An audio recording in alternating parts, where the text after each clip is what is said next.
All right, behind the curtain before I toss it to you, Josh, we've got Tricky Trees in the comments.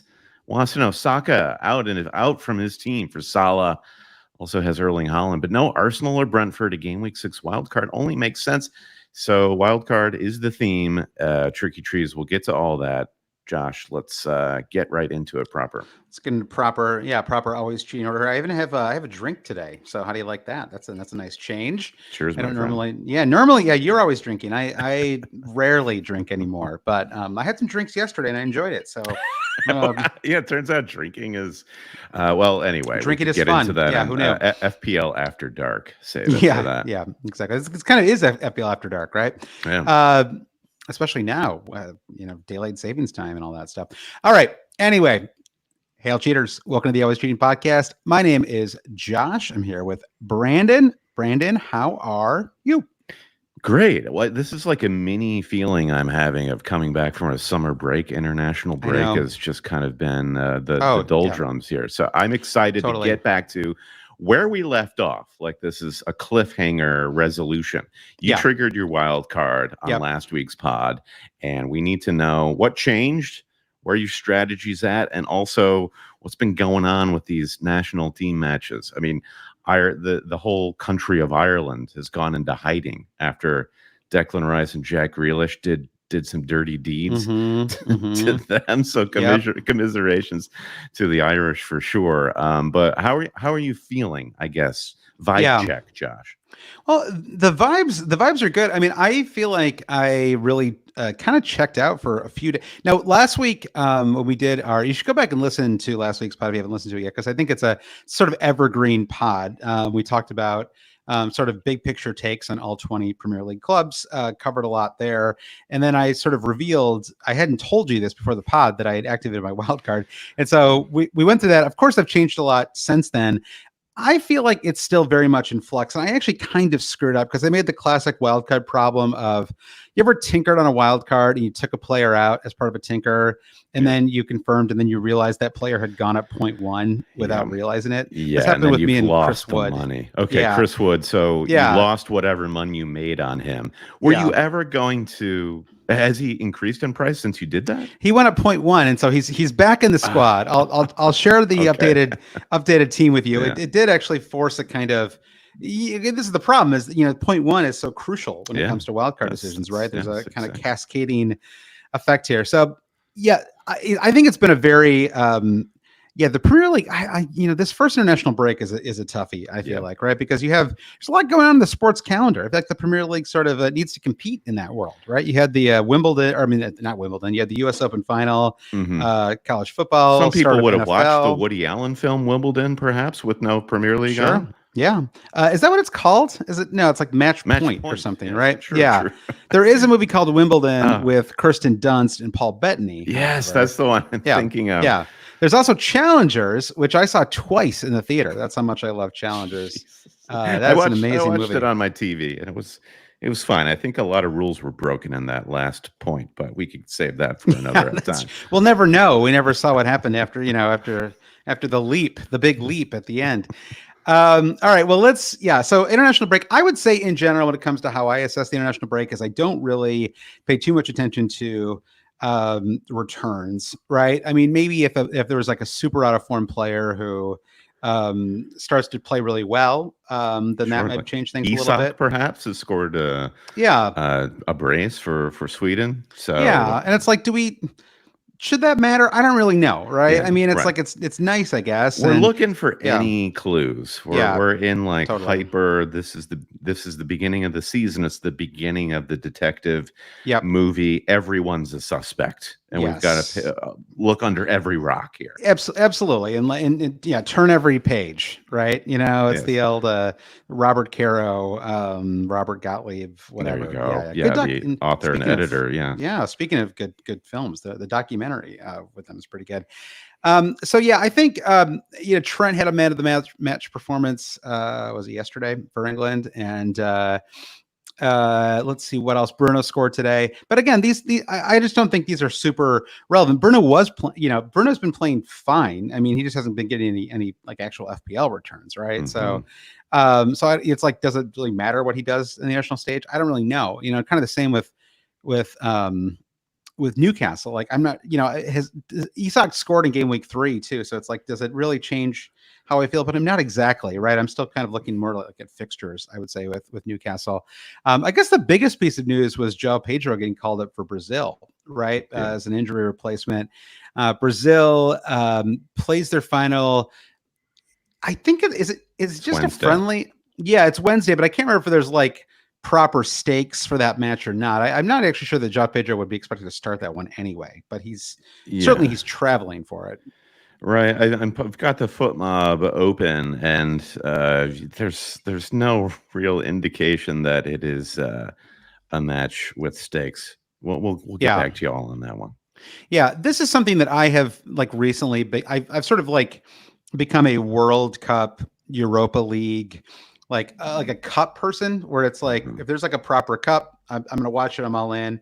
But just like random friendlies, that's a pretty high bar for me these days. Like, it's got to be a really, like, are you watching lots of friendlies? Like even the England or like the American one, until Poch is there, like, what am I watching for? Like, what am I?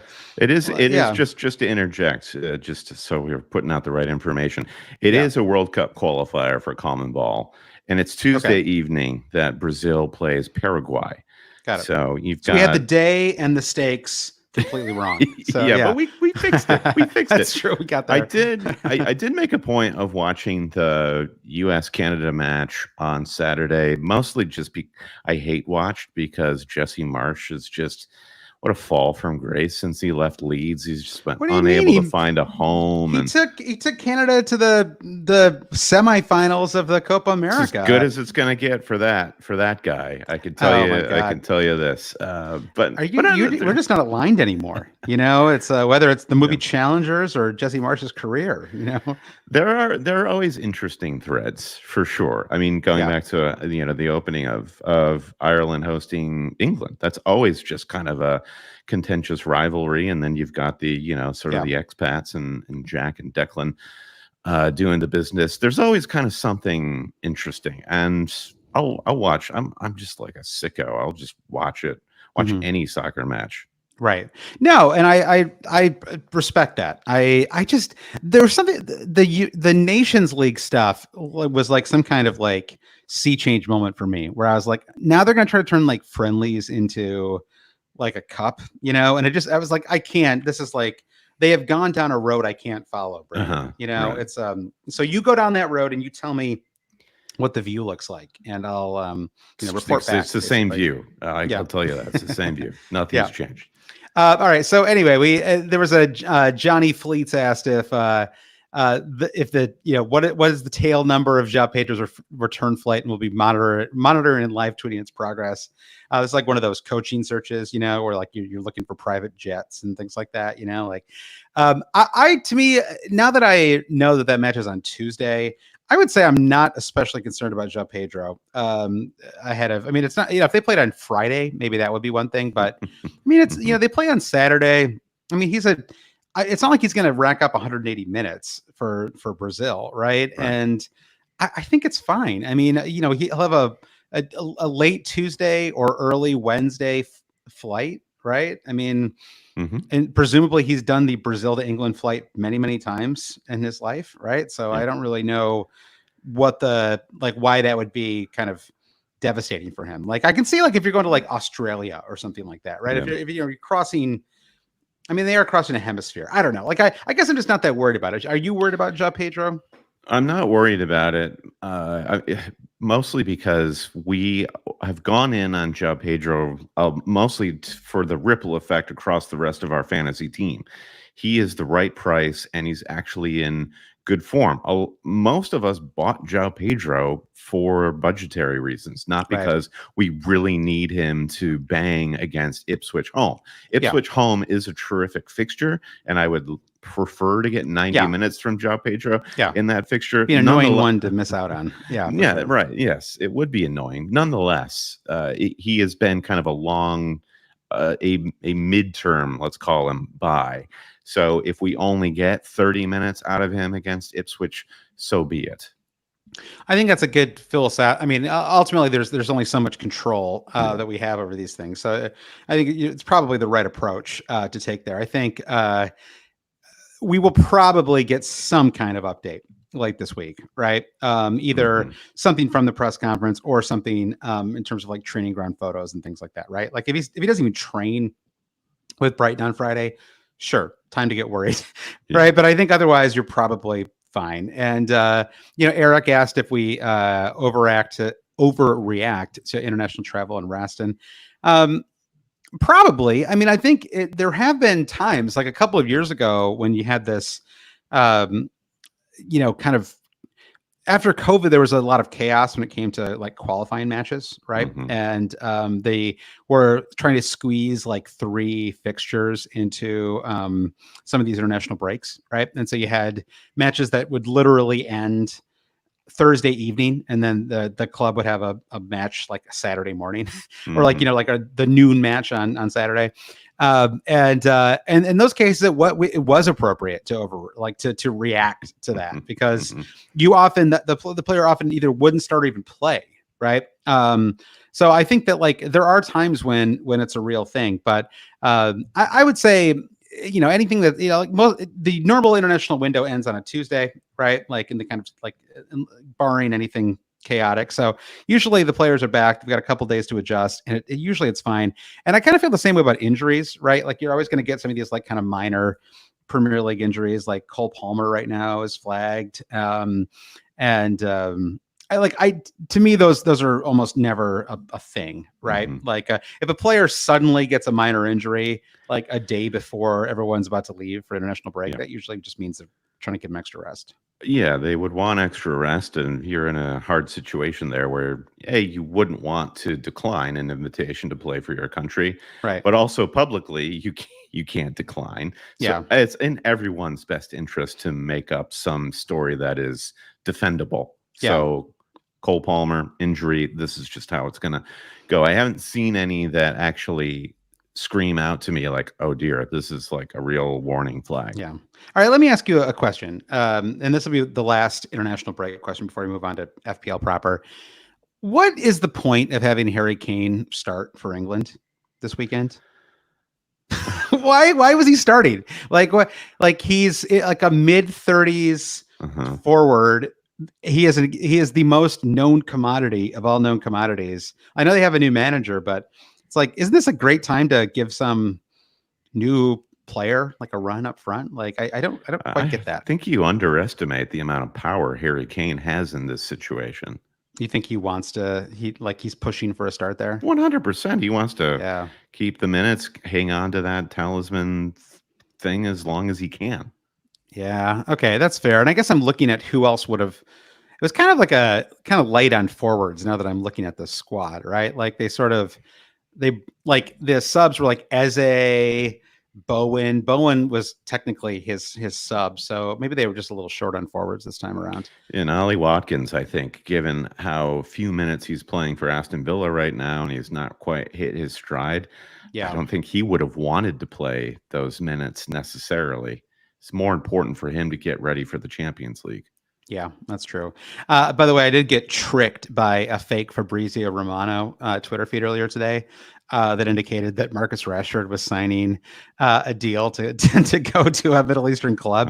The Photoshop was that convincing that you got tricked? Yeah, it was like Fabrizio, like, it was, how it is. It's like sometimes you want these things to be true, right? Because it would be hilarious. And so it's like your immediate response is like, oh my God, I love it.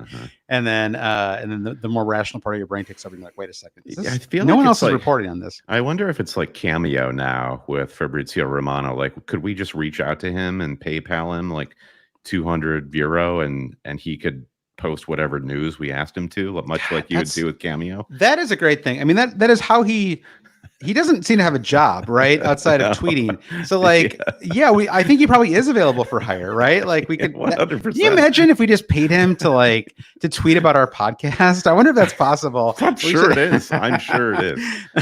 All right. Next week, keep an eye for Fab Romano tweeting out our latest episode. Here we go. Always. Yeah, tweeting. exactly. We won't reveal how much we had to fork over to make that happen.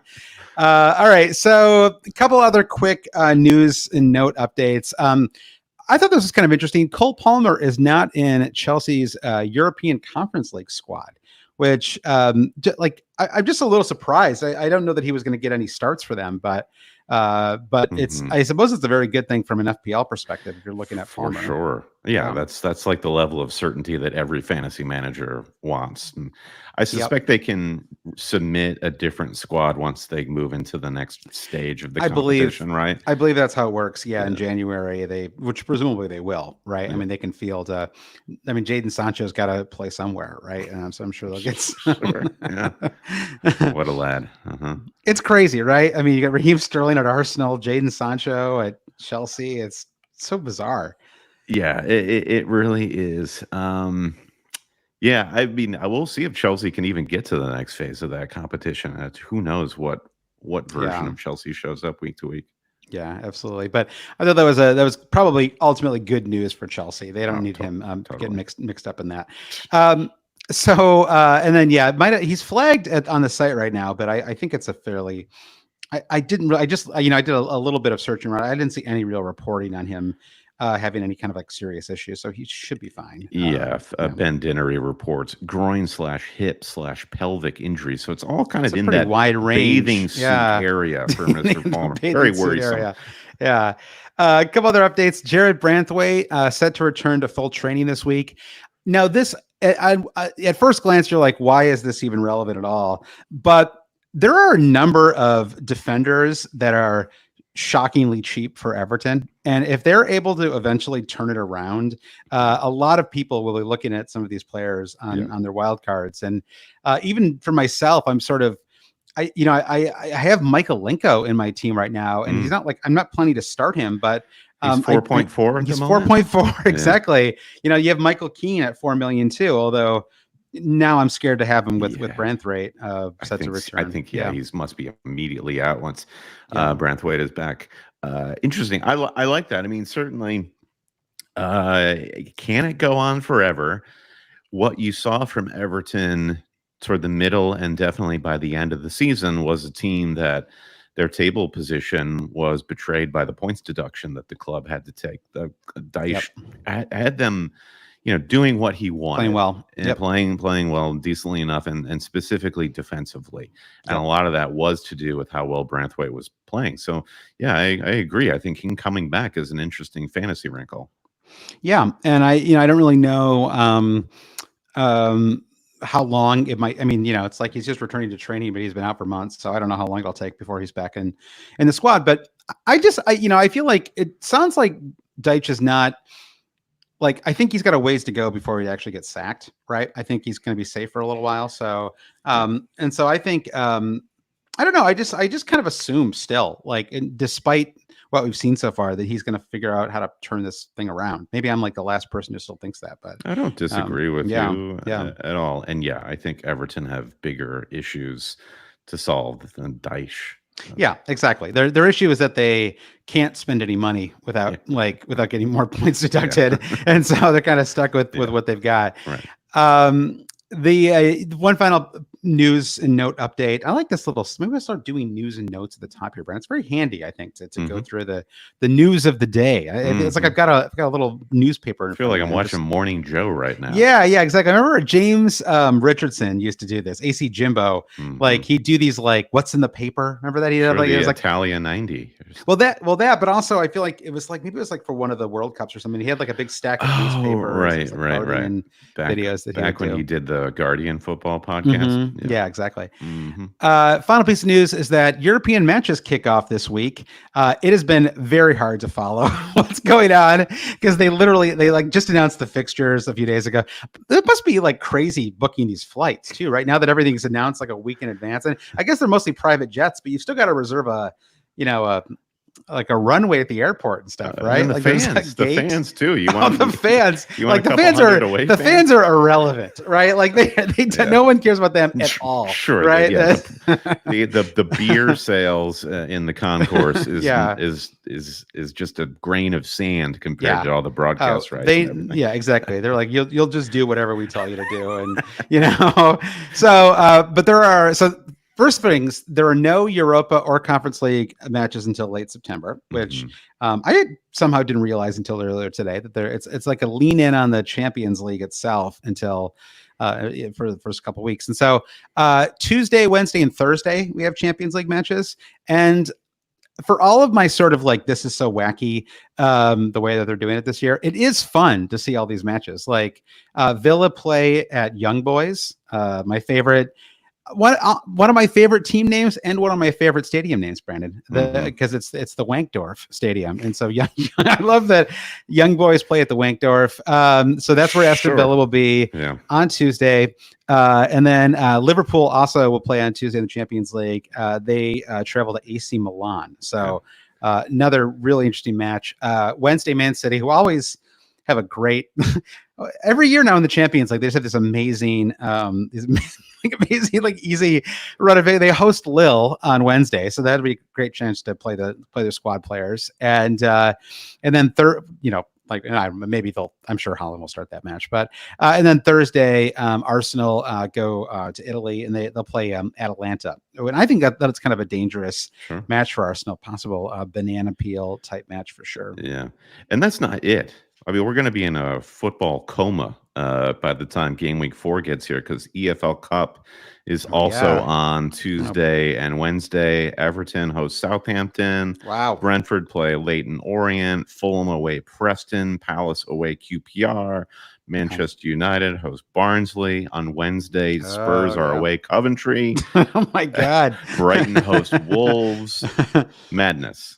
Good. Well, I'm glad I checked out for a few days just so I can check back in. Because I front loaded my international break. I spent a lot of time on Sunday and Monday doing Wildcard related stuff, and I would sort of and then I tuned out for a few days. I had my fantasy NFL draft to do with there's an always cheating fantasy NFL league that our friend of the pod Dave started, and so I had to I basically did a crash course, 48 hours of drafting, and then as I was telling you, only to draft a guy who's out for the first 8 weeks of the season early on. So that was like Arsenal's transfer policy. Yeah, exactly. I brought in Kim Kallstrom, followed by who was the newest guy they brought? Was it Moreno or whoever? Mikel Moreno. Yeah. I have a question for you. So we're podcasting during the LA Rams Lions game. Matthew Stafford plays for the Rams, won a Super Bowl with him, former Lions quarterback. Yep. Will Matt Stafford refuse to celebrate a touchdown if he scores one at Lions Stadium? How does that work in the NFL? I think no, it's not like that. It's a good question, but no, he'll celebrate. Maybe like the first time they played there, but it's been a couple of years now. I think they're over it. Like the Lions actually beat them in the playoffs last year. So he's free to dunk the football over the goalpost if he so chooses. Absolutely. I think everyone should be allowed to celebrate. This idea that you can't celebrate with your I think it was like the football ramble or something. They used to have a thing. There's a player who I can't think of his name. He was an Irish forward, but he played for like a ton of different clubs, and that was like the joke is that he couldn't celebrate. He couldn't celebrate any of his goals because every club was a place he'd been at, before. All right, so that's your news and notes section, Brandon. Let's do a quick look at my wild card here, and I'll read off the team. So if you're watching on YouTube, you can do a quick look at the shared screen. But if you're listening to the pod, which is still the vast majority of people, we'll talk through all of my picks here. But so the question for me is basically. What do I want to? Okay, actually, two questions that are interrelated, right? And they are: what do I want to do in terms of having like really expensive midfielders, right? Like do I want to have 1, 2, probably not 3, right? Probably impossible. Do I want to have Haaland and Salah, right? And so until you resolve that question, you almost can't put a team together, right? And so I had a team that I put together for last week's pod. I had Cole Palmer in it. sort of talked myself out of Palmer again because I want a little more balance in the squad. He's just a little tricky at 10.6. But lo and behold, here I am again, and I brought in another expensive player, and I have Bukayo Saka, who has replaced Cole Palmer. He is 0.5 million cheaper, so there is a certain benefit there. But I'm going to read through I'm going to start with the midfield first. Sometimes people do these discussions, Brandon, and usually work back to front, but the problem is you the meat of the sandwich. Yeah, you front load it with the worst part. It's like if you were it's like if you were talking about an amazing sandwich, like you said, amazing sandwich, and you started talking about the bread. I mean, sometimes the bread is the best part of the sandwich. Sure, yeah, but no one's like, oh, so this was the style of toothpick that they used to hold the sandwich together. Nobody cares. Yeah. What was the sandwich? Okay, so I go through the midfield. I have a couple of questions after you're done there. So right now I've got Saka, Semenyo, Eze, Salah, Rogers as my midfield 5. Yeah. Then up front I've got Haaland, Pedro, and Wood. Right. So who's missing from this? Who's missing is a second Liverpool player, a better forward up front, right? An Isak type player. I could turn Saka into Jota and use that money to turn Wood into Isak. That's one option. I could probably find the money to turn Saka into Palmer, although again, 10.1 to 10.6 doesn't seem like that much. It's quite a lot, right? It becomes very hard to, you basically go from having 4 or 5, like basically having 4 defenders that you can rotate to having 3, right? It's like you basically end up having to move into a cheaper defender. I did turn, let's see, Emile Smith-Rowe has turned into Morgan Rogers, another way for me to save 0.5 million. Trent has joined my team, Brandon, as well. Welcome, Trent. Yeah. However, I had Trent and I had Saliba a while back, and I thought, geez, like that feels like a lot of money for my defense. Like that just it feels like a bit much, especially with a couple of really poor fixtures ahead for Arsenal, right? You're not a really wealthy guy either, so I'm not a wealthy guy. Yeah. Well, especially after all some of these team value mistakes I've made the last couple of weeks. I think ultimately I've cost myself maybe like 0.2. So a bit dumb, but salvageable. And I have probably gotten a couple of price rises for my transfers as well. So it's the question is basically, do I really feel like I need to have 2 like incredibly expensive defenders? And I feel like maybe I can get away with it for now. The key player here, the way I see it, Josh, is Bukayo Saka. And you indicated that you basically got quadruple premium if you include Trent in that camp, but triple premium attack between Salah, Haaland, and Saka. Yeah. Some people might wonder, is this the time to go without Saka with a plan to get him back in game week 6, perhaps, when there is a big fixture swing for a handful of teams? Yeah. Saka has Spurs away, followed by City away.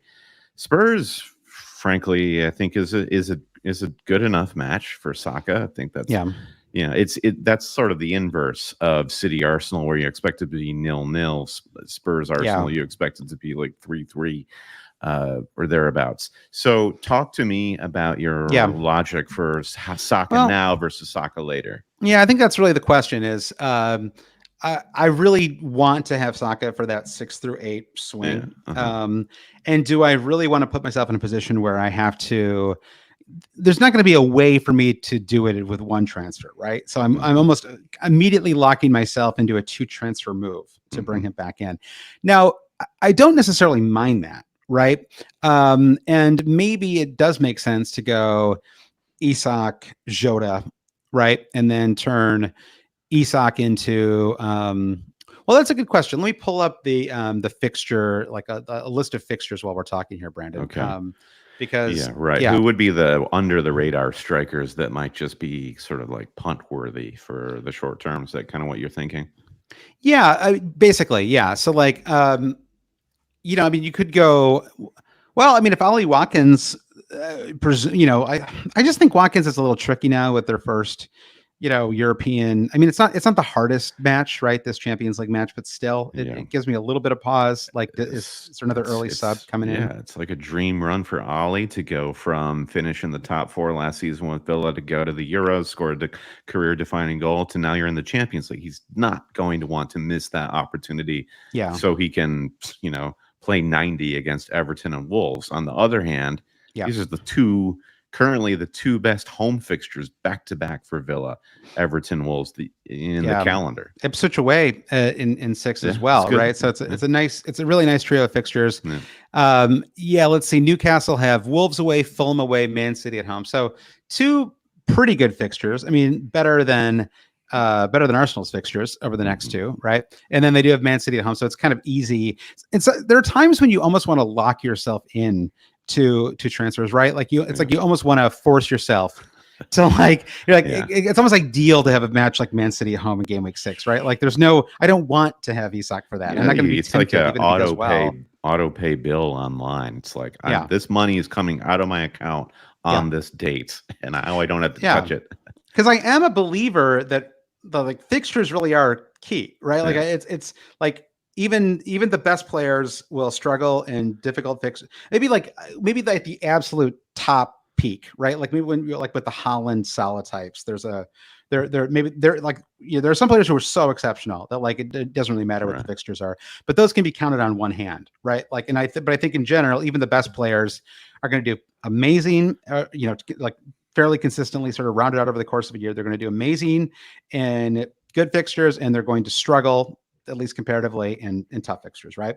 And so the question is, is Saka one of those players who's sort of fixture proof, right? In terms of just he's going to be able to deliver no matter who he's playing, and I think that's really the question for me. That's the question I kind of have to answer, right?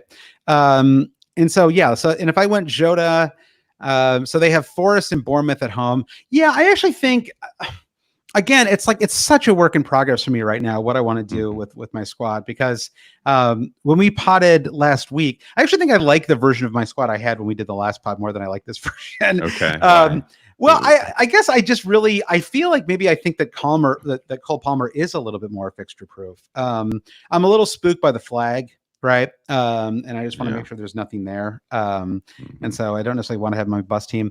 I had a more kind of balanced squad that I was tinkering with earlier today too. And that was a squad. But I just think like it worries me to put together a squad, especially a wildcard squad, that doesn't have like elite high-end talent. Right. It's like, it just feels like you're kind of, you want those players long term, right? And so you don't necessarily want to get yourself in a mode where, and everybody wants to do this on a wild card, right? You do a wild card and you want to look at game week 4 and be like, okay, whatever game week has ahead of you after a wild card, right? You want to be like, this is an awesome team. This team can't lose, even though we all know that like the first week after a wild card, inevitably is a bust, right? But like you want that team that just like bang, like right out of the gate. Yeah, but, get the top score of the weekend.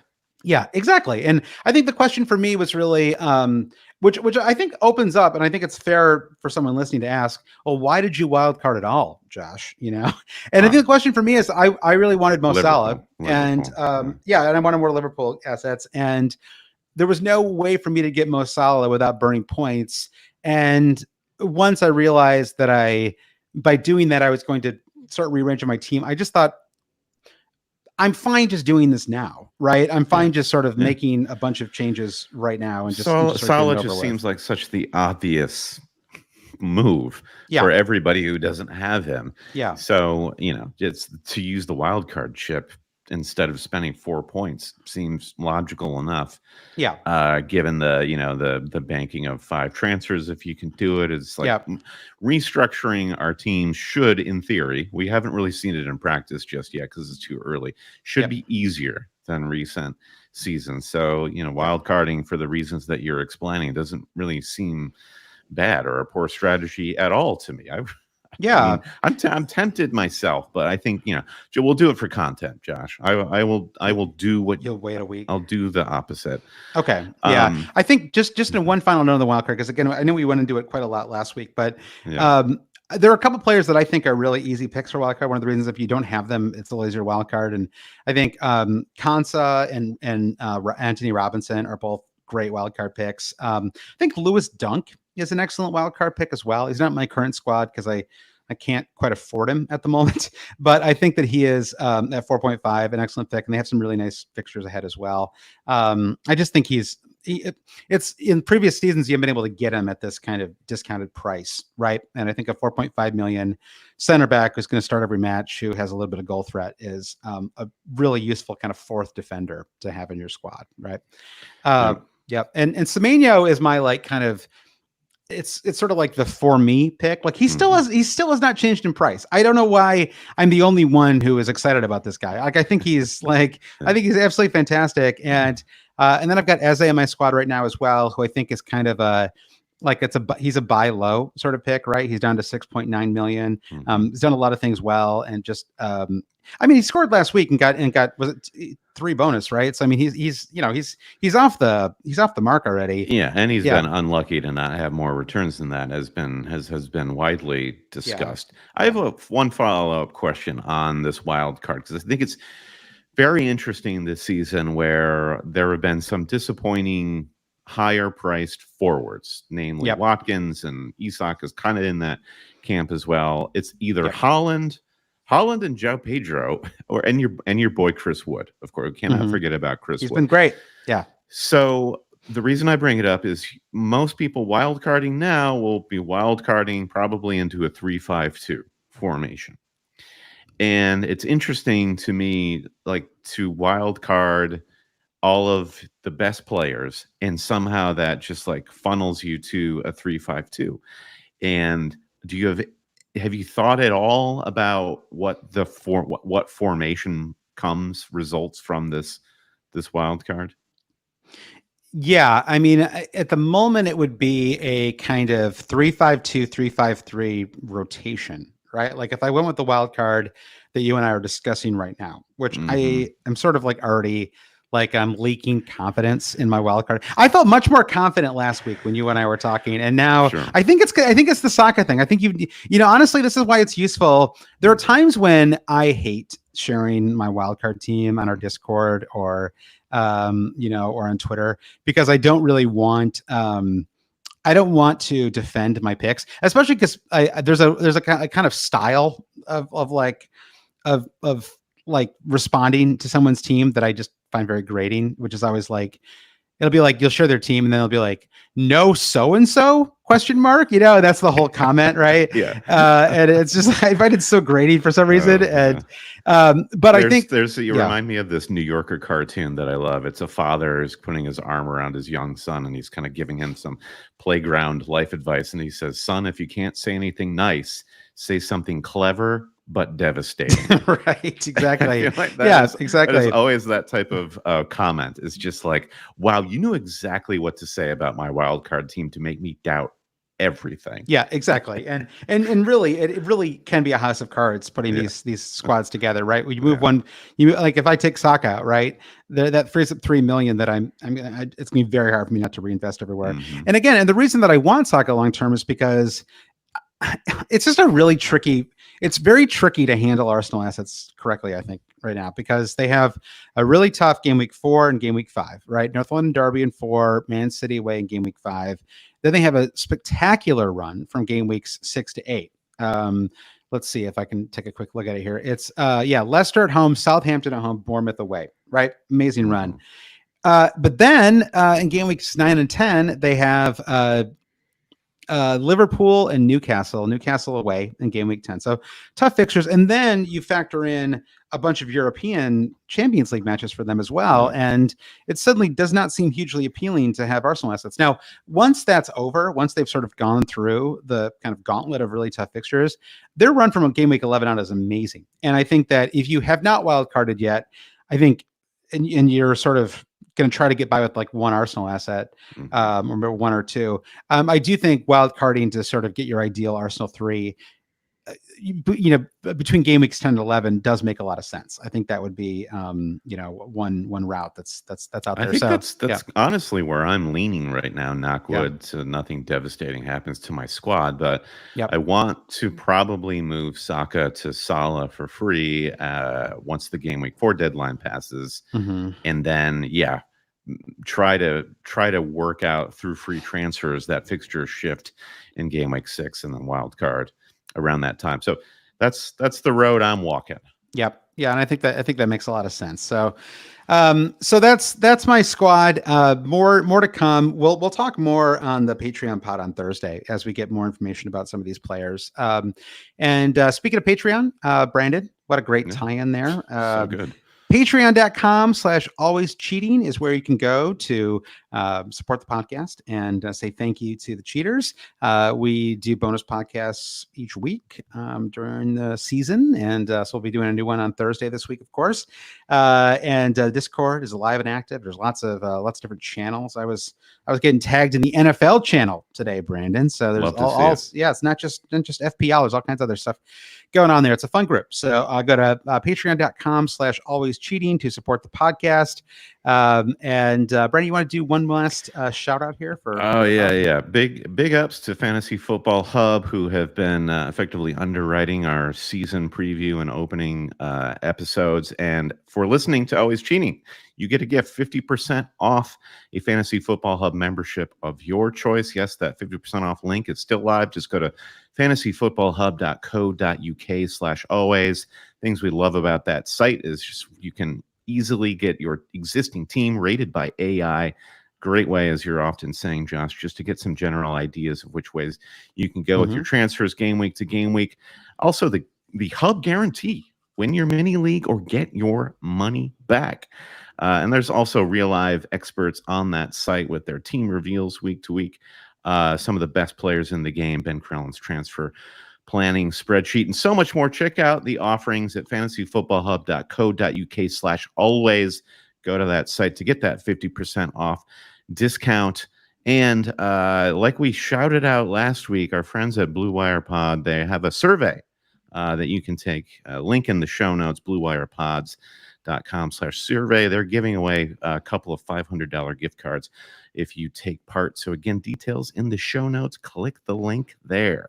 Excellent. Yeah. And one last shout out for the new Always Cheating Substack as well. We got lots of new followers after we shouted out last week. So those are post game week thoughts, Brandon, the Monday, sometimes Tuesday. I'm trying to do them after all of the matches have been completed for the week. So, but quick thoughts on the matches. So you can go to, I think it's alwayscheating.substack.com to get that.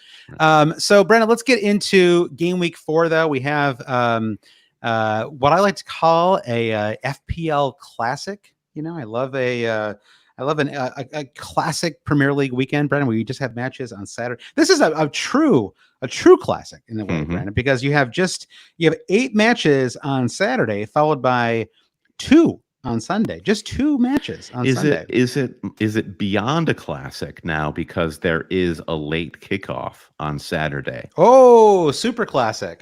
Yeah, I like it's it. Sort of like it's like a rum and coke, basically, what we've got going on this weekend. I like the late match, by the way. It's a fun one because in America, this means you really could do nothing all day but watch the Premier League, right? Don't mind if I do. Don't mind if I do. Yeah, exactly. In theory, with the 12:30 start in England, you could get up and do something. Take your kids to I don't know, basketball practice, and it's like the NFL here on Sundays, right? You can do a bunch. Go to church, Brandon. I know you love to get in a couple church sessions in the mornings if you can, and so just bang them out, whenever possible. Get my reps in. Get your reps in.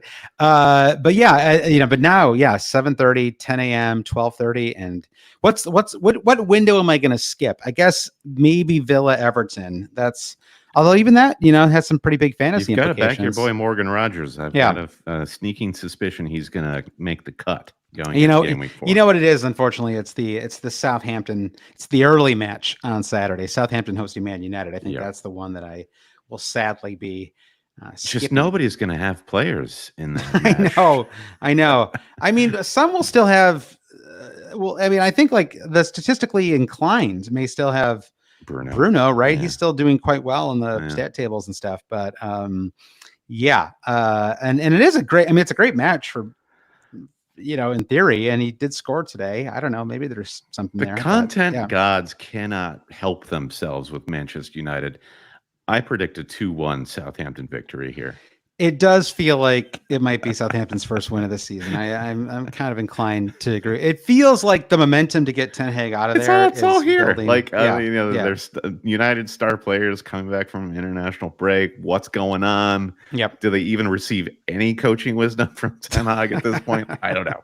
I don't know either. I really don't know what's I don't know what he's doing anymore. I don't know why he's there. I guess it's like all the ownership stuff has to get resolved. The Detroit Pistons went through this a few years ago when their owner died, and there was like this big ownership takeover, and it was like nothing happened for like 5 years because it was just like everything that was happening with the ownership just sort of took precedence, right? And there's no real kind of stewardship of things. So but yeah, I think the big question, we have a couple of questions about the game week, and I think the big one is from Idleberry, and he says Captain Haaland or Salah.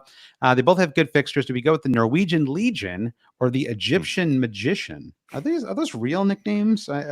Egyptian Magician. See. Real Liverpool diehards would probably not relinquish the Magician from Coutinho, who bore that moniker for some time. That's right. But listen, we're not here to be pedantic. We actually hate that stuff. I know it's cheating. So if you want to call him the Magician, go with it.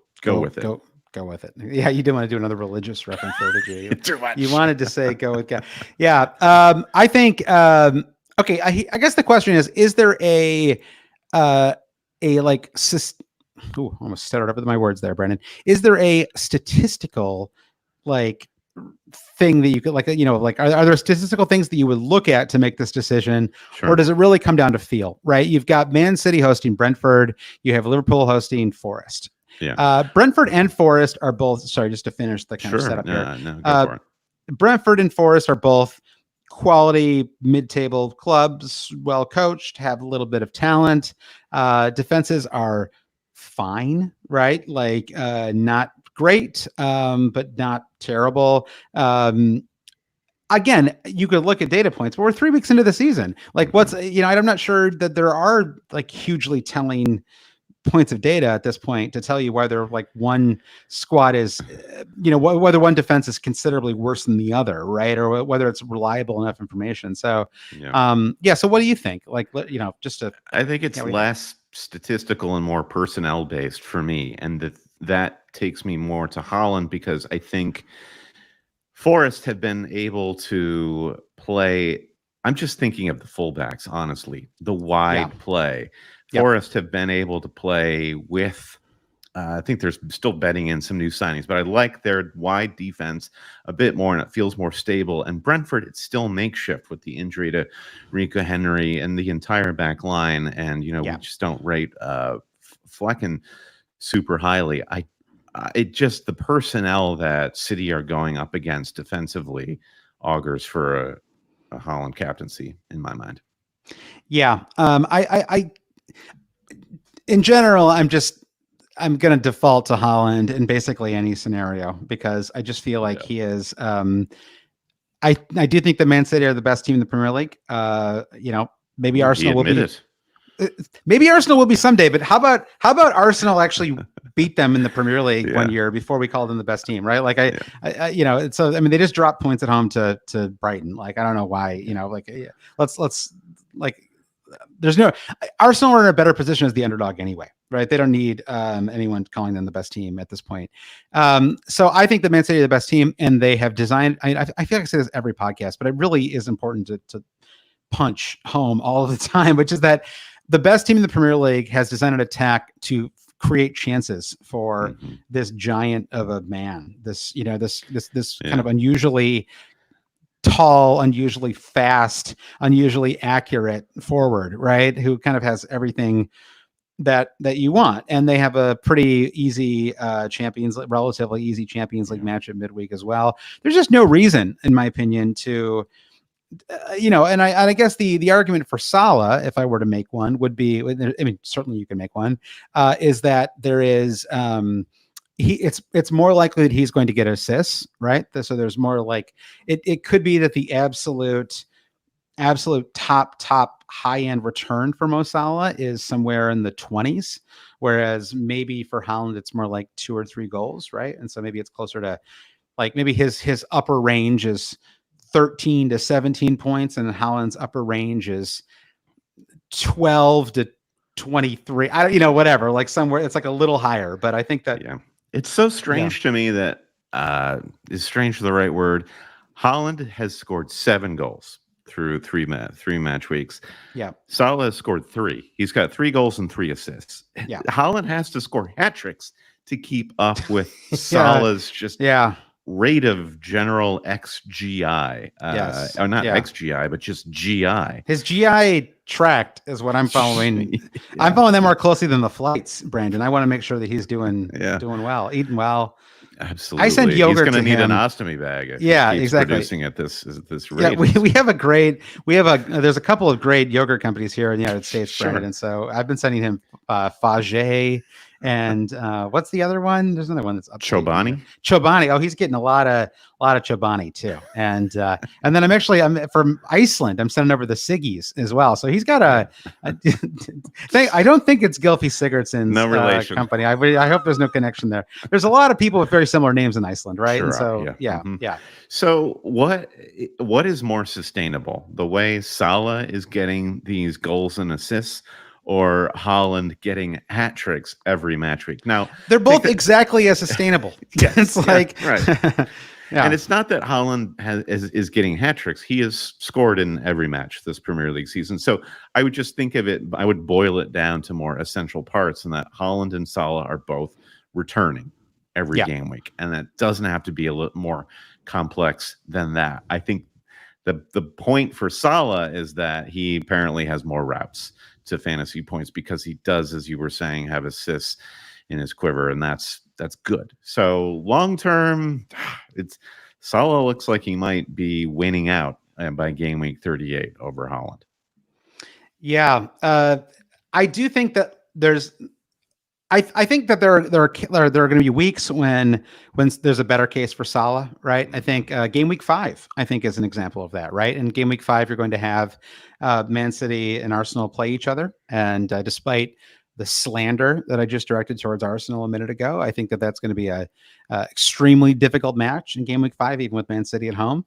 And that same week, Liverpool hosts Bournemouth. So that week, it's an easy decision, right? Right. I think it's because I rate Forest and Brentford to a certain degree. I would say that I rate.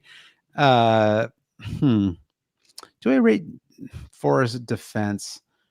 Their defense is okay. I don't know. I mean, do I rate either team's defense? Not really. I think that both teams, I think the real question is, I think both teams have enough attacking potential that they will maybe keep the other team. Like, they're not going to I don't think either team is going to play 7 defenders in the box or whatever. Or, you know what I mean? They're not going to just absolutely park the bus and try to. I don't know.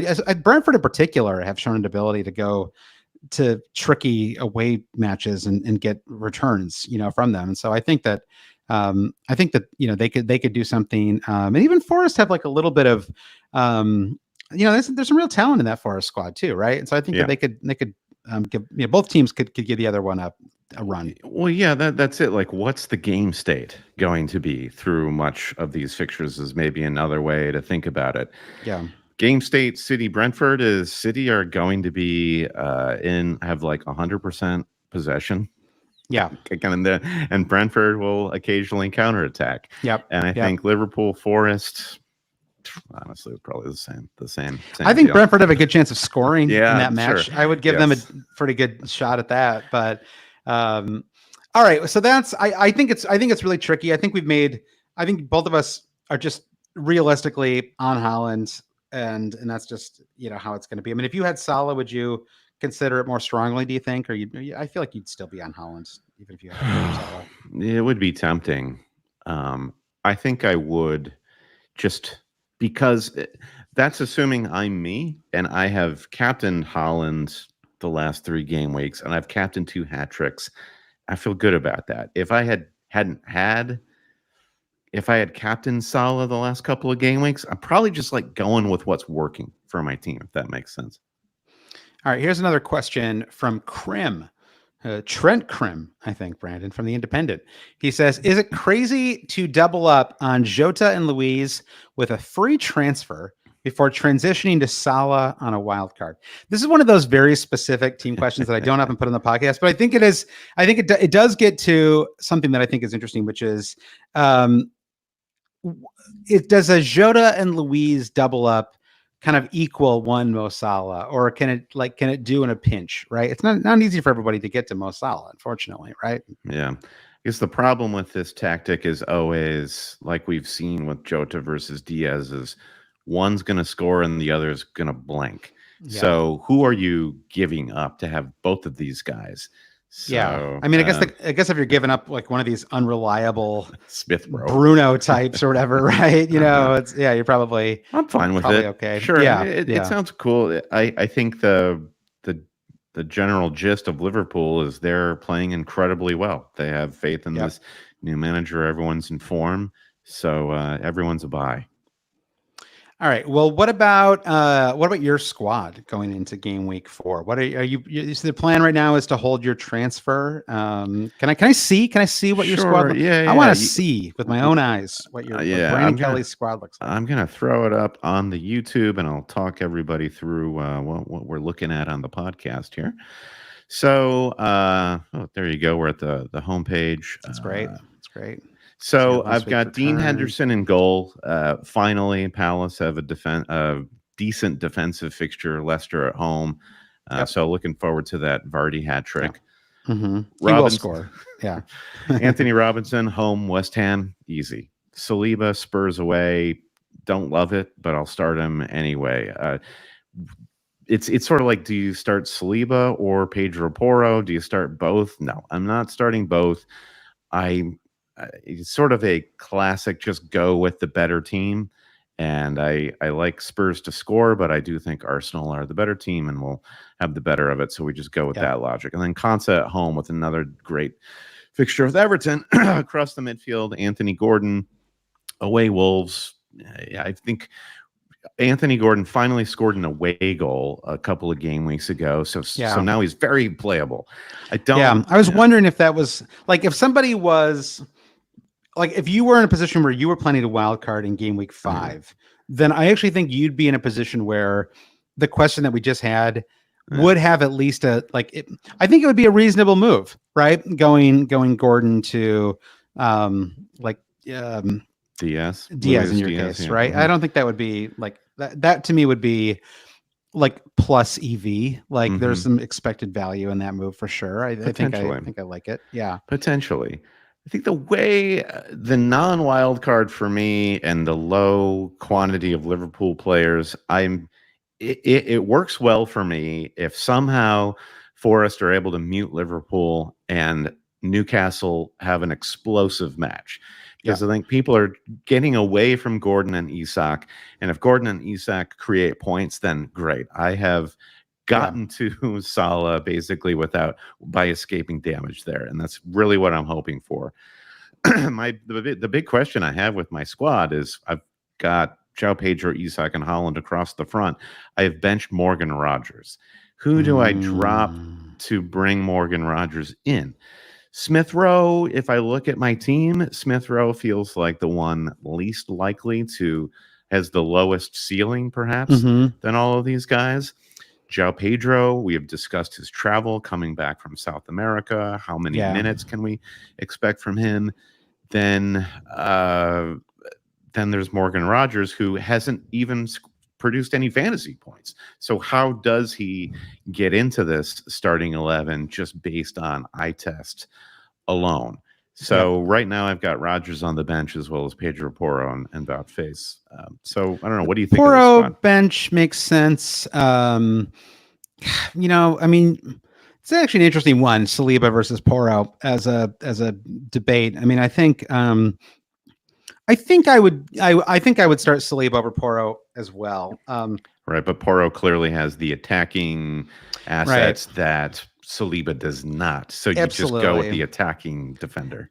Yeah, but I think I would still go with Saliba because I think that Arsenal have a better chance of keeping a clean sheet in that match. And I do think that there's a pretty good chance that the Spurs score, but I don't see them scoring multiple goals. Right. So then it's like you've got to kind of draw up a scenario where they score one goal and that goal has a poor return attached to it. Right.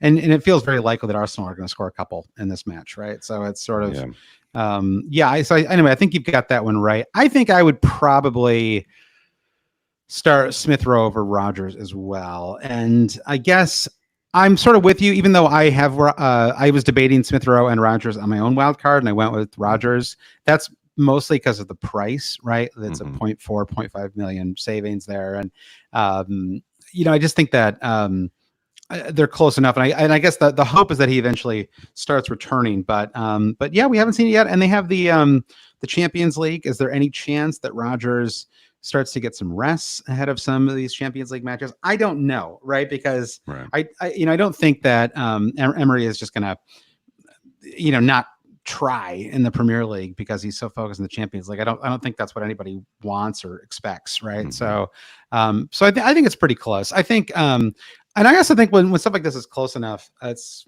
like you probably don't need to sweat it too much, right? Because it's just like, it's really hard to say who's better between the two of them. This is where I know you're not like you don't do this, but they have these sports books in Canada, Brandon. You can pull one up and see who's got the better to score assist prop, right? And those are all algorithmically driven, right? So it's like take a look and see what what Vegas thinks or whatever, right? And maybe that's how you make your decision. Yeah, I'm not about that at all, for sure. Yeah. So I think it's a tricky week for benching, and we'll be accumulating presser knowledge as we get closer to the weekend.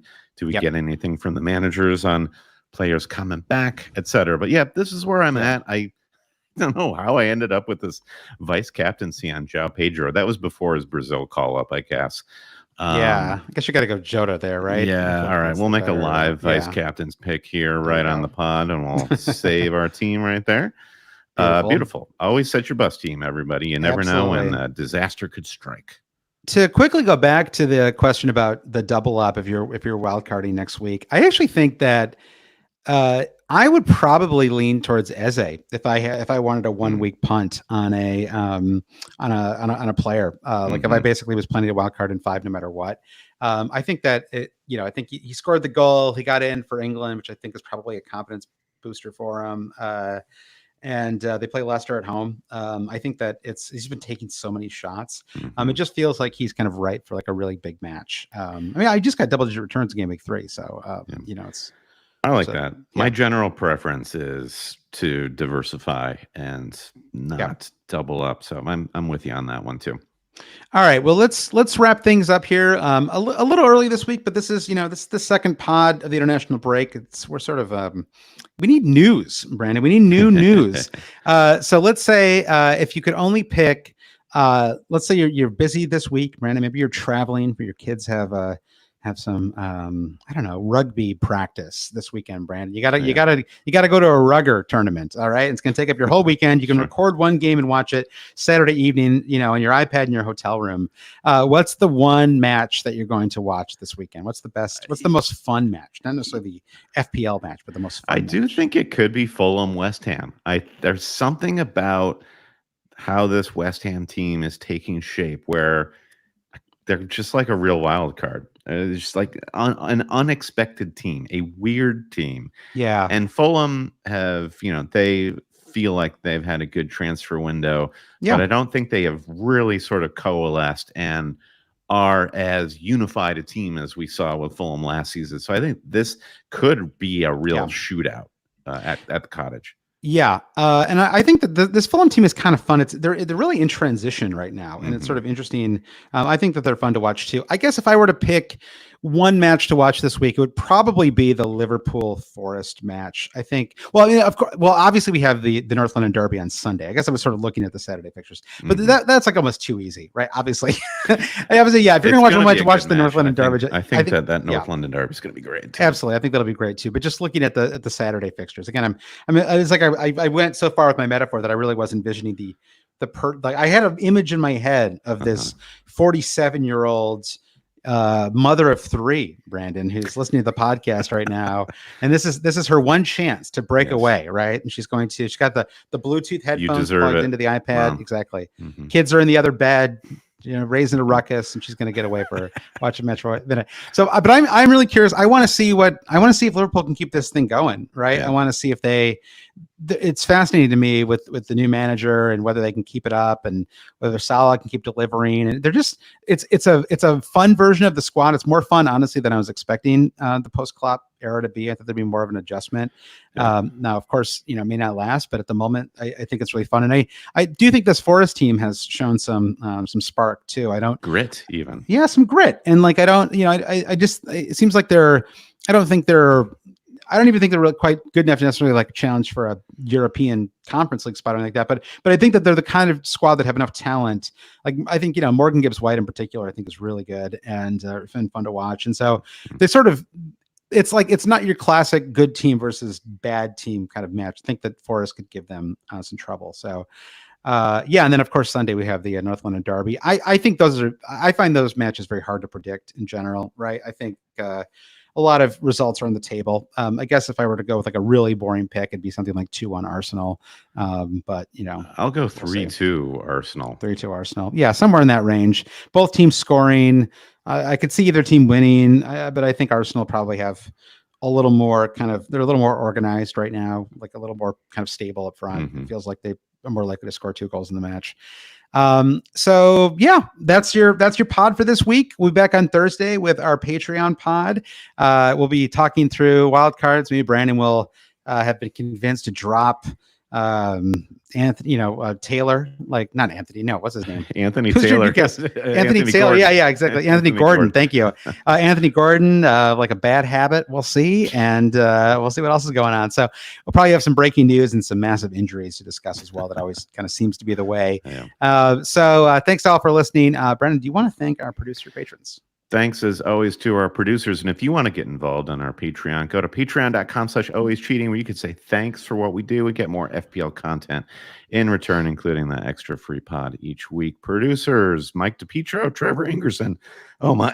You get emotional when you talk about our friend Trevor. I love these producers so much. Yep. Mike DePietro, Trevor Ingerson, Dave Wagner, Lloyd All, our buddy Chris Howell, Andy Penn, Nick Wright, Lazarus Llanos, Jesse Halstead, Bruce Kerr, Brian Chin, Bobs Kuhn, Rom Frost, Blair Jacobson, Todd Byerly, Andy Portlock, Dan Parsons, Terrence O'Donnell, Kerry Swanson, Jefferson Turner, Easy Does It, Francis Moore, Sam Shower, Craig Jackson, Caleb Robbie, Brian Clark, Thomas Tislov, Fro Jacobson, The Saint, Gareth H., Shalin F. Kadakia, Rishi Nigam, Noah and Louise, Travis Grant, Linus Vennerstrom, Matthew Skinner, Ben Coombs, Eric Kite, Rin Sandberg, the 3 Jims. My God, man, really. You just love our patrons so much. It's sweet to hear. The 3 Jims, James Murray Wood, James C., and James Holland. And of course, last but never least, it's Jack. Rate, review, subscribe wherever you get your podcast. Follow us on social media, wherever you get that. And visit our website, alwayscheating.com, for all this and more. Awesome. All right. Thanks everyone for listening. And if you want to talk on Discord, if you're wildcarding yourself, there's a wildcard thread active there right now. So once again, go to patreon.com/alwayscheating to support the pod. We'll be back in a couple days with the new Patreon pod. Have a great week. Go Lions. Goodbye. Good night.